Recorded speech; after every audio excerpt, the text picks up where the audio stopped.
Meu nome é Viviane e aos 22 anos de idade, em conversa com minha mãe, eu descobri que inúmeras vezes ela tentou me abortar. E isso explicou porque durante muitos anos a nossa relação foi de hostilidade, foi de rejeição, foi de palavras duras. E isso refletiu na minha vida durante muitos anos, no meu casamento, na relação com os meus filhos e com meu marido. E em 2006 eu cheguei em João Pessoa, e em 2009 eu conheci a Cidade Viva. E através do amor de Cristo, eu pude perceber que poderia ser amada, viver uma nova história com a minha família. E desse amor, que esse amor quando vem se transforma, traz o amor à vida. Ele foi transformador na minha vida, transformou o meu caminhar do jardim de espinho em rosas, em flores. E hoje eu exalo esse amor que é transformador, esse amor que nos constrange e nos motiva a amar. É possível amar e ser amada, porque o amor de Cristo vence tudo. Quando o amor vence, e esse amor venceu sobre a minha vida.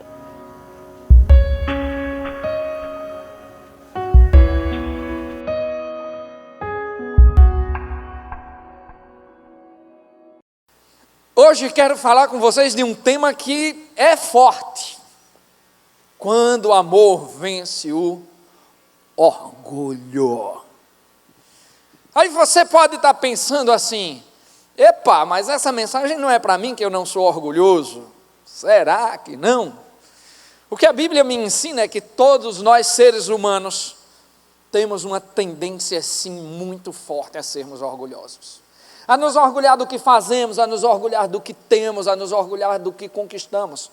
Aliás, temos uma tendência muito grande a fazer autoexaltação, como se nós fôssemos alguma coisa. Isso é muito perigoso, sabe por quê? Tem 2 trechos na Bíblia que falam de maneira muito forte sobre o que Deus acha dos orgulhosos. No primeiro, ele diz assim: existem 7 coisas que Deus abomina. E a primeira delas é o coração altivo. É o coração do orgulhoso. Deus abomina o orgulho. Sabe por quê? Porque o orgulho é tirar de Deus a glória do que Ele fez por nós. O orgulho é quando eu deixo de compreender que o que eu faço é inteiramente dependente de Deus. O orgulho é quando o engenheiro pensa que ele levantou o prédio e não o Senhor. O orgulho é aquele juiz que pensa que promove justiça e não o Deus Todo-Poderoso. O orgulho é aquele profissional que acha que chegou no auge por sua conta, por sua força. O orgulho tira de Deus a glória e nos traz para uma autoexaltação. O orgulho é pensar acerca de nós mesmos de maneira mais elevada do que convém, como Paulo nos ensina lá em Romanos 12:3. O orgulho nos afasta de Deus. O orgulho nos coloca num pedestal que não existe e nos dá uma visão superficial de mundo. Sabe, gente, Deus abomina o orgulhoso. Deus abomina o coração altivo. Porque o coração altivo, ele nos impede de ser de fato humanos. Quando nos tornamos orgulhosos, nos tornamos pessoas difíceis de se relacionar com outras. Por quê? Porque não queremos pedir desculpas, porque não queremos reconhecer nossos erros, porque não queremos ouvir os outros. Aí sabe o que é que nós fazemos quando nos tornamos orgulhosos? Cuidamos imensamente de nossa imagem. Nos preocupamos com nossa roupa, nos preocupamos com nossos carros, nos preocupamos com o lugar onde moramos, nos preocupamos com tudo que é superficial e nos afastamos dos relacionamentos profundos, porque relacionamentos profundos dão espaços para que as pessoas digam o que realmente eu sou. Relacionamentos profundos dão espaço para que as pessoas olhem para mim e digam: você está errado. Você não deveria agir dessa forma. Quando eu sou orgulhoso, eu tenho uma tendência a me afastar, não só de Deus, mas me afastar também das pessoas e valorizar muito mais a minha imagem do que o meu ser. Por isso que a palavra de Deus diz a segunda coisa muito importante sobre o orgulho. Lá em Provérbios 16, 18, ele nos diz que o orgulho é o princípio da ruína. Ele nos mostra que um coração altivo, que um coração orgulhoso é um caminho de desgraça. Por quê? Exatamente por tudo que eu falei agora. Porque queremos nos colocar diante de pedestais. Porque queremos nos exaltar pelo que supostamente fazemos. Porque queremos mérito, porque queremos reconhecimento. Porque não conseguimos nos relacionar perfeitamente com as pessoas. Porque nos julgamos melhores do que os outros. Sabe, tem gente que se orgulha de coisas até espirituais. Pastores que se orgulham do púlpito.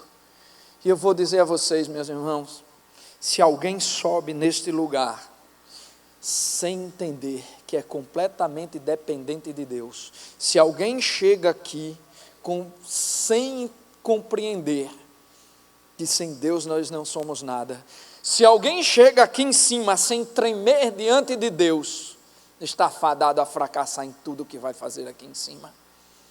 Se alguém toca sem temor a Deus, confiando na habilidade das suas mãos, está fadado a fracassar em tudo o que fizer.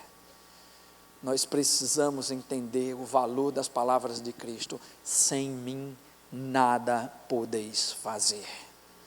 O coração orgulhoso é uma tendência nossa. Quando alcançamos algum tipo de sucesso, temos a tendência a imaginar que fomos nós que conseguimos. Temos uma tendência a deixar Deus de lado. É tão fácil buscar a Deus quando estamos no fundo do poço, mas parece ser tão difícil reconhecer a presença de Deus no nosso sucesso. Que coisa linda é ver Deus cuidar do seu povo, e que coisa triste é ver o povo recebendo o cuidado de Deus reclamar.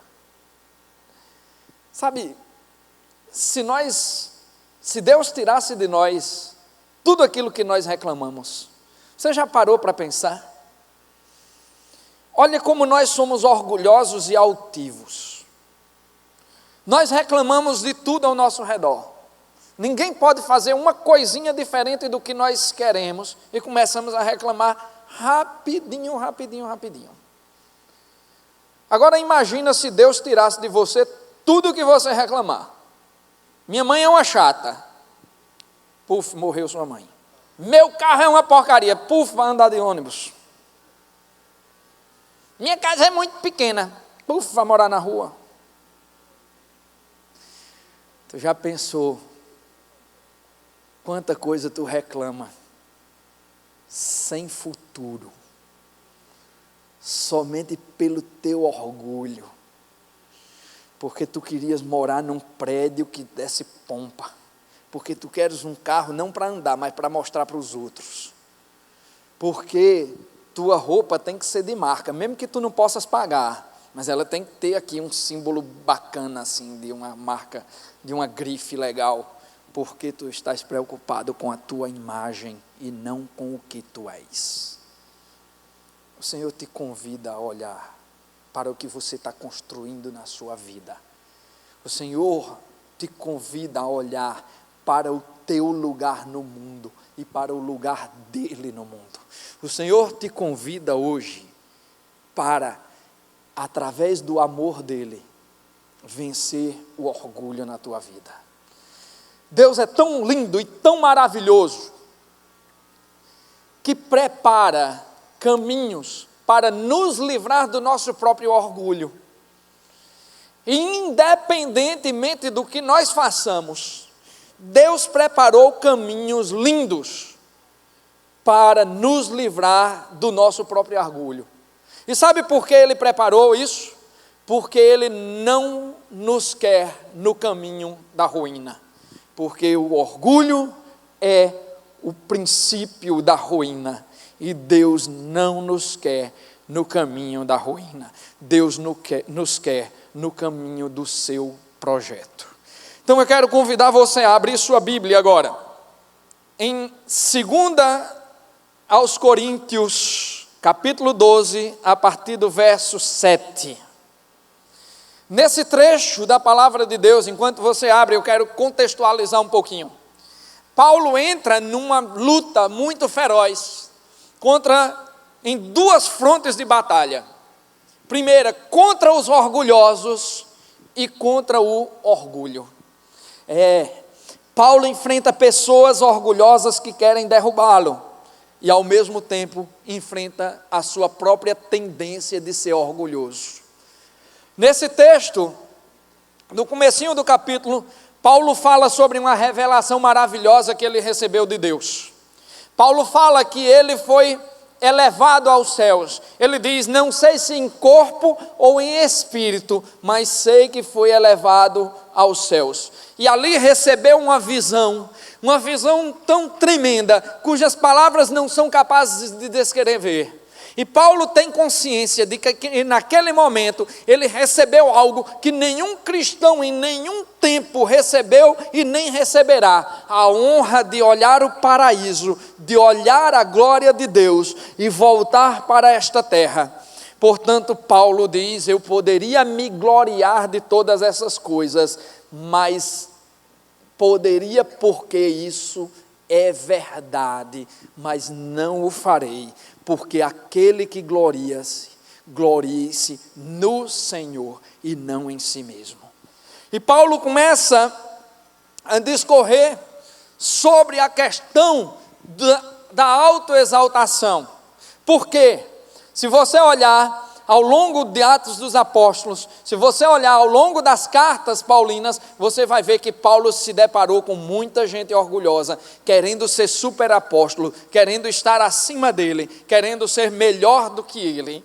E aí Paulo diz, por exemplo, na carta aos Gálatas, no capítulo 1, ali perto do versículo 8, 9, diz, se alguém trouxer um evangelho diferente desse que eu vos tenho pregado, ainda que seja um anjo vindo do céu, se anunciar um evangelho diferente desse que vos tenho pregado, seja anátema. Paulo está falando do conteúdo do evangelho, está dizendo que ninguém pode pregar um evangelho que não seja o verdadeiro. E havia grupos querendo pregar evangelhos distorcidos, e Paulo disse, esse seja anátema, seja aniquilado, seja amaldiçoado por toda a eternidade. Na carta aos Filipenses, ele fala de um outro grupo, de um grupo de pessoas que está pregando o bom evangelho, mas está pregando pelo motivo errado. E ele diz, lá no capítulo 1 da carta aos Filipenses, lá por volta do versículo 17, diz, não importa se por porfia, por disenção, por orgulho ou por busca de poder, o que importa é que o evangelho de Cristo seja pregado. Duas coisas Paulo mostra aí, que existem dois grupos distintos, mas dois grupos que querem superá-lo, que querem se medir com ele. Um grupo que prega um evangelho distorcido e um grupo que, apesar de pregar o bom evangelho, prega pelos motivos errados. E Paulo, quando conta essa história que ele vivenciou, lá em 2 Coríntios capítulo 12, quando ele narra em terceira pessoa a sua própria experiência de ter sido pego por Deus e levado ou no corpo ou no espírito, ele não sabe, para ver o paraíso e coisas indescritíveis, Paulo diz, eu poderia me gloriar, porque eu sei que nessa experiência eu me tornei alguém mais elevado do que todos os que fingem ser superapóstolos. Eu me tornei alguém mais elevado do que qualquer outro sobre a terra, mas eu decido não me gloriar, porque a glória pertence ao Deus Todo-Poderoso. Mas a coisa não é bem fácil assim, não. Paulo, assim como todo ser humano, apesar de ter uma revelação tão profunda, ele começa no versículo 7 a dizer o seguinte, acompanhem comigo, por favor. para impedir que eu me exaltasse por causa da grandeza dessas revelações, foi-me dado um espinho na carne, um mensageiro de Satanás para me atormentar.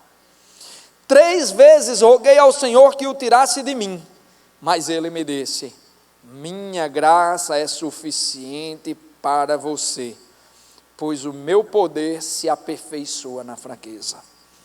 Portanto, eu me gloriarei ainda mais alegremente em minhas fraquezas, para que o poder de Cristo repouse em mim.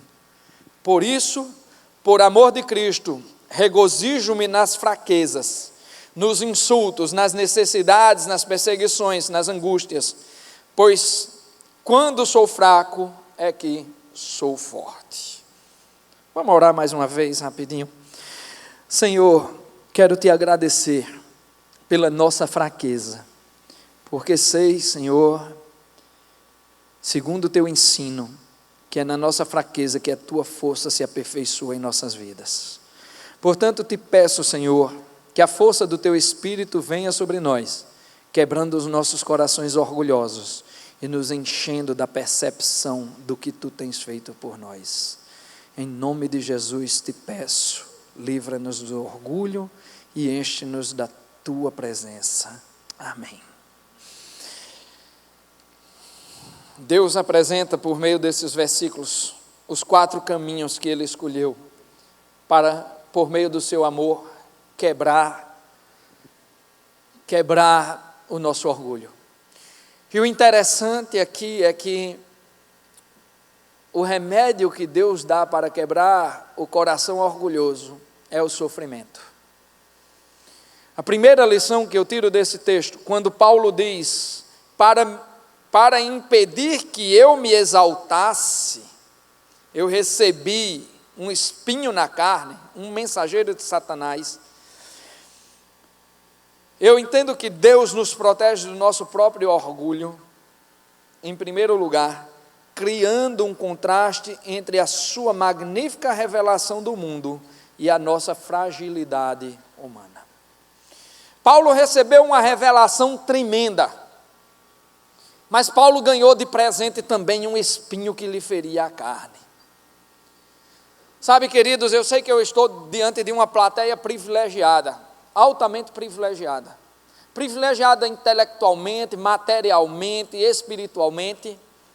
Eu sei que eu não estou diante de pessoas que passam fome, eu sei que eu não estou diante de pessoas que passam necessidades terríveis. Eu sei que a esmagadora maioria que está aqui veio no seu carrinho com ar-condicionado ligado. Eu sei que nenhum de vocês teve muita facilidade para escolher que roupa usaria hoje. Eu sei que eu estou diante de privilegiados, e eu sei que eu também sou um desses privilegiados. Eu sei que Deus nos tem mostrado coisas lindas. Deus nos tem mostrado coisas lindas na nossa mesa, no nosso guarda-roupa, na nossa garagem, na nossa casa. Eu sei que Deus tem se revelado nos detalhes de como Ele cuida de nós. Eu sei que Deus tem se revelado na saúde boa, nos pequenos e grandes milagres das nossas vidas. Eu sei que Deus tem se revelado a cada pessoa de alguma maneira nessa plateia. Eu sei que aqui cada um de nós experimenta a revelação de Deus de alguma maneira. Alguns olham para o sol, outros ouvem o barulho das ondas, outros apreciam o cheiro do alimento, outros apreciam os bens materiais, mas em todas essas coisas nós temos que olhar e enxergar a presença de Deus, porque Paulo, quando recebeu a revelação de Deus, recebeu uma revelação muito especial, mas nós também temos recebido revelações especiais de Deus. Mas sabe, para que nós não nos tornemos orgulhosos, temos que receber também a percepção do segundo caminho, do segundo presente que Paulo recebeu, os espinhos que nos fazem perceber que sem Deus nada somos. No texto original, em grego, está escrito mais ou menos assim, que o mensageiro de Satanás esbofeteia a cara de Paulo. Esse espinho na carne a grande maioria dos teólogos concorda que era uma dor física, mas também uma grande humilhação espiritual. E Paulo precisou desse espinho para não se exaltar. E olha quem era Paulo e tudo que ele construiu. Eu fico pensando, se Paulo precisou desse espinho tão forte, do que é que eu preciso, ó meu Deus? O que é que eu preciso para olhar para mim e ver o contraste entre o projeto de Deus para a minha vida e o que eu tenho sido? Eu fico olhando o que é necessário para que eu compreenda realmente qual é o meu lugar neste universo e não me exalte, pensando que sou alguma coisa, porque tenho ou deixo de ter, porque sou ou deixo de ser. O que é necessário?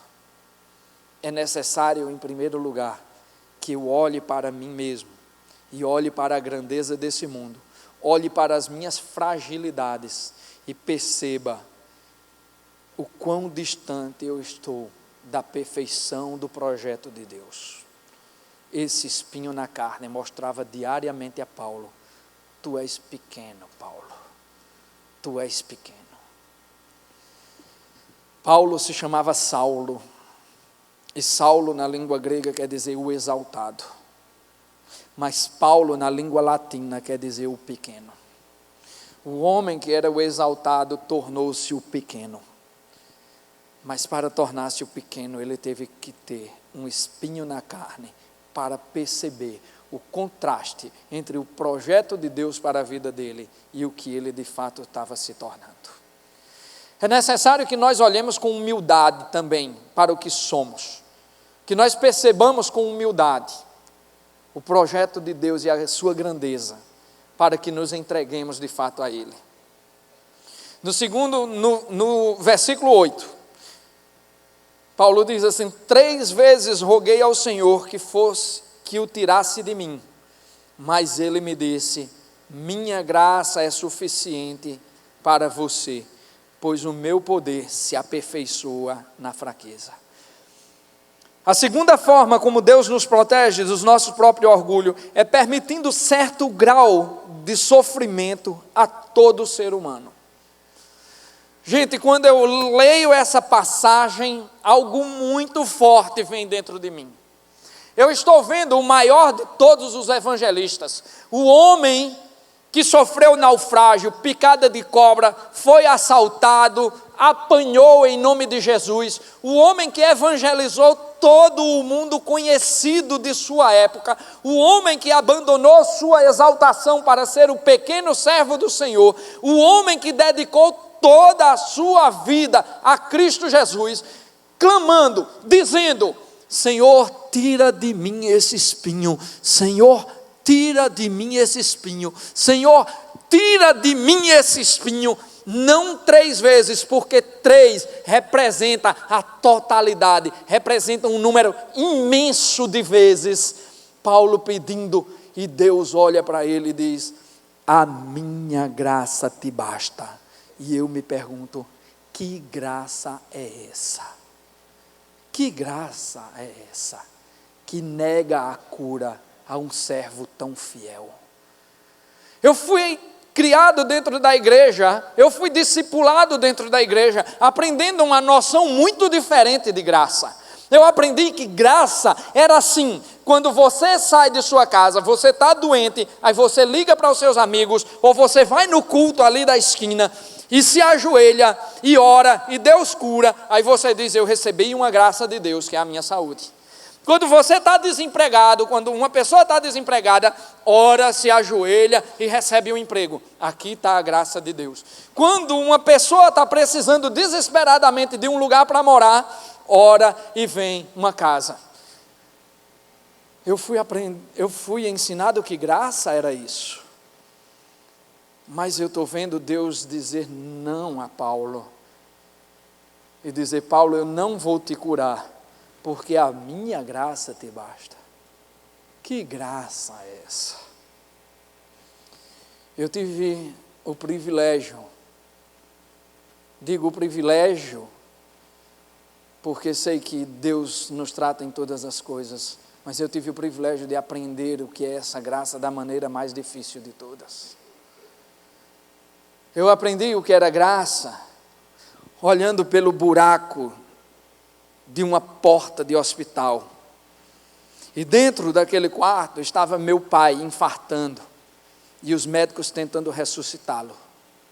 E eu elevei a minha voz em oração, e dizia: Senhor, de tudo que eu já te pedi na minha vida, e de tudo que eu ainda vou pedir, tu podes me dizer não.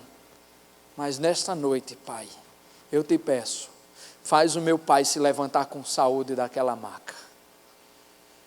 E Deus me disse não.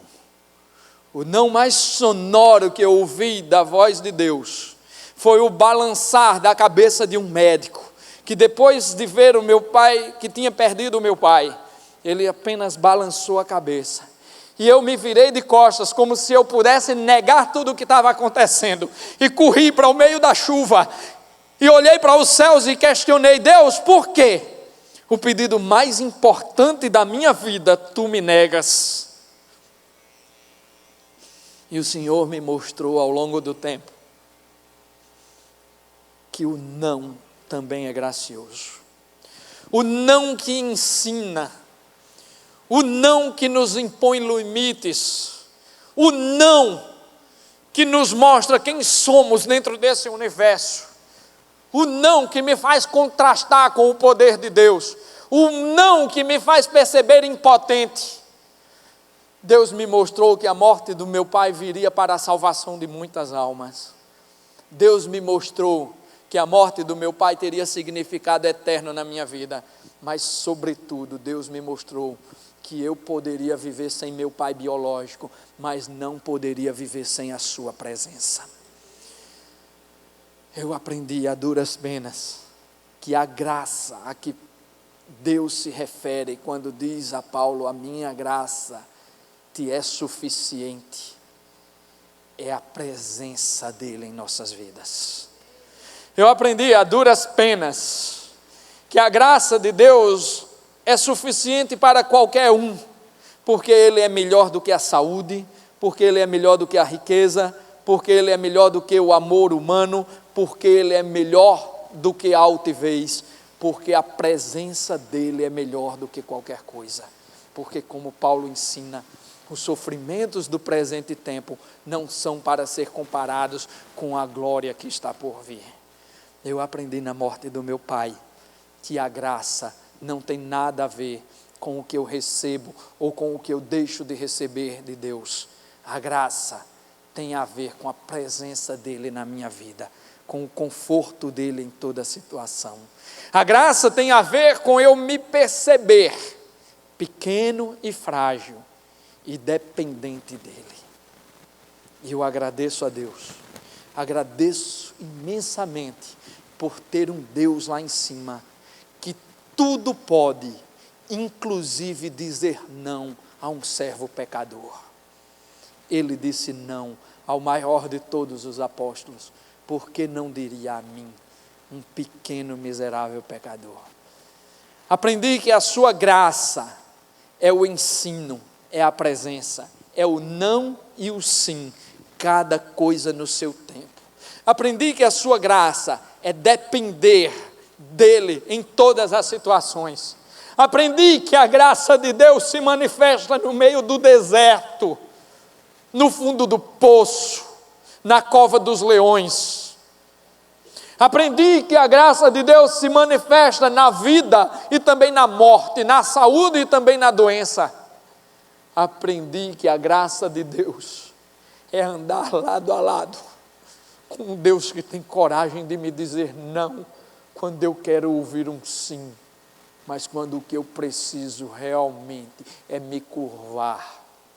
Aprendi a duras penas que o não de Deus também é manifestação de sua graça, e por isso eu louvo, porque o Deus que tudo pode, pode também me dizer não, para me mostrar que eu não sou ninguém sem Ele, e que eu não quero ser ninguém sem Ele, porque eu quero ser tudo, mas com Ele.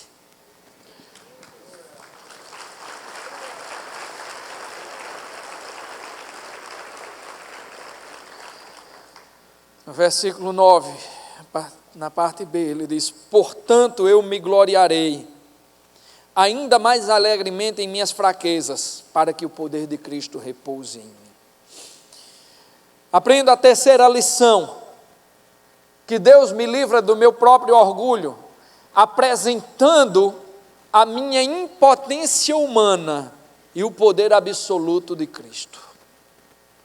Quando Paulo ouviu o não de Deus, longe de reclamar como eu, ele percebeu que na sua impotência havia motivos para se alegrar. Ele disse: portanto eu me gloriarei ainda mais alegremente em minhas fraquezas. E quem em sã consciência pode conceber alguém se alegrando por ser fraco ou por sofrer? Será que Paulo era algum tipo de masoquista ou algum tipo de louco? Não, Paulo não era nenhuma coisa nem outra. Paulo percebeu que na sua fraqueza tem um Deus que cuidava dele, tem um Deus que cuida de mim, tem um Deus que cuida de você. A minha fraqueza, portanto, é motivo para que eu me alegre, não por ser fraco, mas por saber que eu dependo dos cuidados de um Deus presente. Como o salmista dizia, Salmo 40, verso 17, diz: eu sei que sou pobre e necessitado, mas Deus cuida de mim. Não te demores, ó Deus. Na noite que eu perdi meu pai, eu me senti o mais impotente de todos os homens. Eu queria poder ter entrado naquela sala, ter dito aos médicos: saiam de perto, ter imposto a mão sobre meu pai e ter dito: levanta-te e anda. E eu queria que ele saísse andando dali. Mas o que isso me tornaria, se não um soberbo, se não alguém com capacidades extra-humanas e um coração totalmente desumano por se considerar igual a Deus. Na noite da minha impotência eu chorei. Naquela noite fatídica eu chorei e vi que eu nada podia fazer, nem pelo meu pai, nem por mim mesmo. Mas aprendi a me alegrar como Paulo se alegrou na minha fraqueza, porque quando sou fraco é que o poder de Cristo descansa sobre mim e me faz ter a paz que excede a todo entendimento, quebrando meu orgulho, retirando de mim qualquer ânsia por capacidade, retirando de mim qualquer anseio por tomar o lugar de Deus. O Senhor me disse também: a minha graça te é suficiente, seu pequeno pecador. Com teu pai ou sem teu pai, eu estarei presente em tua vida por toda a eternidade, e isso deve ser suficiente. Sou impotente, sim, sou impotente diante do mundo. Se eu cair daqui, posso me quebrar todinho, posso até morrer. Dramático, nadinha. Posso até morrer, mas quem disse eu vou morrer ou não é Cristo Jesus. Quem sabe os dias de minha vida contados é Cristo Jesus. Aquele mesmo que disse: olhai as aves do campo, elas não plantam nem ajuntam nada em celeiros, contudo o vosso Pai Celestial nunca as permitiu passar fome. Olhai o lírio do campo, nem Salomão em toda a sua glória se vestiu como um deles. Acaso eu não amo mais a vós do que a erva que está hoje no campo e amanhã é lançada ao forno? Oh, homens de pequena fé, vocês não podem acrescentar nada à sua vida. Quem vocês pensam que são para andarem ansiosos? Confiem em mim. Confiem, simplesmente confiem. Eu sou impotente, e a minha alegria é saber que na minha impotência Deus se revela. No versículo 10, por isso, por amor de Cristo, regozijo-me nas fraquezas, nos insultos, nas necessidades, nas perseguições, nas angústias, pois quando sou fraco é que sou forte. A quarta providência de Deus para me proteger da minha própria autoexaltação, do meu próprio orgulho, é dando-nos uma alegria estranha à racionalidade humana. Aqui ele diz que se alegra nas fraquezas, nos insultos, nas necessidades, nas perseguições. E eu te digo novamente, a alegria de Paulo estava em saber que tem um Deus que cuida de nós. A alegria de Paulo estava em nos fazer perceber que nós somos pequenos, frágeis, pobres, cegos e nus, mas que ainda assim a mão de Deus não sai de sobre a minha vida.